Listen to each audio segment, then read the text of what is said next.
उडाणा मोर विकाणा हंज उडाणा मोर विकाणा बाग जे मालिक चिदरा थी पिया वागुन आहे वाग संभाले खतरन पोयां खतरा थी पिया मारू मुंजा मोग कबूतर लीडर शोधा शिकरा थी पिया लिखी लिखी में वार गया जिन नेठ हरामी पतरा थी पिया नेठ हरामी पतरा थी पिया पंडाल में वेठल मुख्तलिफ तंजीमुन जा दोस्त ऐं असांजो भेनरूं ऐं तव्हां सभिनी खे मुंहिंजे तरफ़ां अस्सलाम वालेकुम चवंदुसि ऐं उन सां गॾोगॾु अॼु 7 ॾींहुं मुसलसल जदोजहद इन भरपूर जदोजहद ते तव्हां सभिनी खे सलाम पेश कंदुसि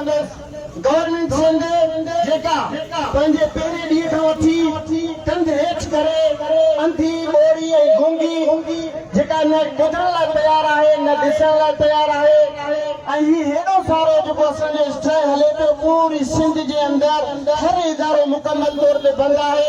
छा हे जेके असां एवाननि में मोकिलिया आहिनि सिर्फ़ु इहे असां हिते जेको सो अंधा ऐं ॿोड़ा मोकिलिया आहिनि उन्हनि खे कन कोन्हे उन्हनि खे अखियूं कोन्हनि हिननि मज़लूम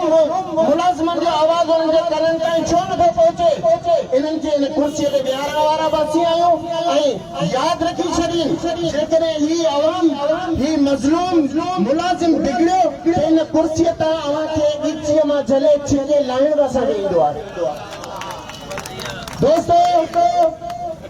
असां उन्हनि खां पंहिंजो हक़ पिया घुरूं असां उन्हनि खां पेंशन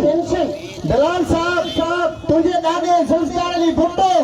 असांखे पेंशन ॾिनी असांजे वॾनि खे ॾिनी शहीद मोहतरम राणे असांखे पेंशन ॾिनी ऐं तूं अॼु वरी जेको पंहिंजो कारो कानून हिते नाफ़िज़ करे हिन सिंध जे मुलाज़िमनि जो क़त्लेआम करण पियो चाहीं वज़ीर आला छा थींदो आहे जेको तुंहिंजे चवण खां सवाइ सिंध जे अंदरि हिकिड़ो तख़्त बि न आहे चुरंदो छा हेॾो सॼो जेको असांजो एहतिजाज हले पियो वज़ीर आला तोखे आगाही न ॾिनी आहे तव्हां यकीन सम्झो त इहा मिली भगत आहे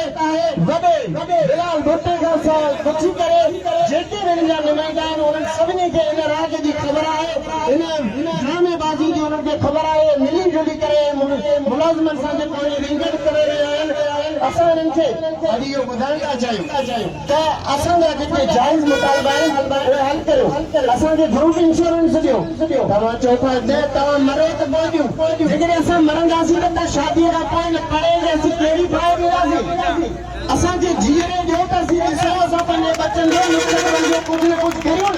उन बचनि जो कुझु असां पोइ उन्हनि जे लाइ असां कुझु करें पोइ मरी वञूं ईअं न थिए जो असांजा पोयां बि असांजे मरण खां पोइ असांखे लानत कनि था असांजे वॾनि छा कयो उन्हनि खे त इहा ख़बर कोन्हे त हे वागुनि जे वातनि में आहिनि उन्हनि खे इहा ख़बर न आहे जेके अञा शहीद आहिनि नंढड़ा आहिनि उन्हनि खे कहिड़ी ख़बर त जेके पेंशन जा पैसा छा आहे रिटायरमेंट थियण खां अॻु में खाई विया ग्रुप इंश्योरेंस खाई विया उन्हनि खे कहिड़ी ख़बर असां उन्हनि खे गवर्नमेंट सिंध असां उन्हनि खे चऊं पिया त असांखे DRA अलाउंस ॾियो जेकॾहिं 3 सूबनि खे उहो अलाउंस मिले पियो त छा असां ॿियो कयो असां छा ॿिए मुल्क मां न बि आया आहियूं असां सिंध जा मुलाज़िम तव्हांखे बंगाली लॻो पिया अरबी लॻो पिया असांजो हक़ आहे जेको असीं वाका छीनी वठंदासीं ऐं इनशाअल्लाह हर महाद ते हर मोड़ ते असां पंहिंजे सिरनि सां कफन ॿधी करे 6 तारीख़ ते असां खाईंदा अचूं वॾे धाम धूम सां अचूं पिया ऐं पंहिंजो हक़ था वठी करे तव्हांखां तव्हांजे एवाननि में ज़िलज़िलो मचाए असां पंहिंजे हक़ वठी वापसि रहण थींदासीं सभिनी दोस्तनि जी महिरबानी